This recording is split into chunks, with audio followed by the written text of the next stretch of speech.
কালকে তিনজন মিলে আমরা গিয়েছিলাম সন্ধ্যার দিকে বাজারে। আমরা তো আজকেই চলে যাচ্ছি বাড়ি, সবাই আমাদের এক্সাম শেষ, ভাইবা শেষ, সবকিছু শেষ, তো বাড়ি চলে যাচ্ছে আজকেই।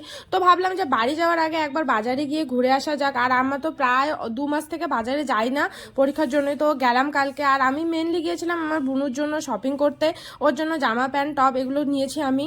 তোমাদের না হলে পরের ভিডিওতে আমি দেখাবো যে আমি কি কি কিনেছি।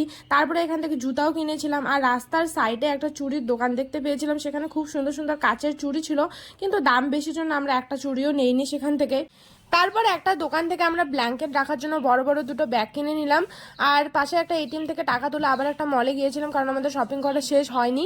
তো ভিমার্টে গিয়েছিলাম, ভিমার্টে গিয়ে আমি এই কালো কালারের প্যান্টটা নিয়েছিলাম। আর ওখানে এই দুলগুলো দেখছিলাম, কিন্তু দুলগুলোর দামটা খুব বেশি ছিল, তো আমরা নেইনি। মানে 100 টাকা 150 টাকার মতোই ছিল, কিন্তু সেটাও আমাদের জন্য বেশি ছিল। তারপর এই ঝুমকাটা তো খুব পছন্দ হয়েছিল আমার, কিন্তু 750 টাকা ছিল। তারপরে সব শপিং শেষ করার পরে আমরা শেষে একটা দোকান থেকে মোমো খেয়ে নিলাম তিনজনে। আর অনেক দিন পরে আইসক্রিম খেলাম। তো চলো টাটা, দেখা হচ্ছে পরে।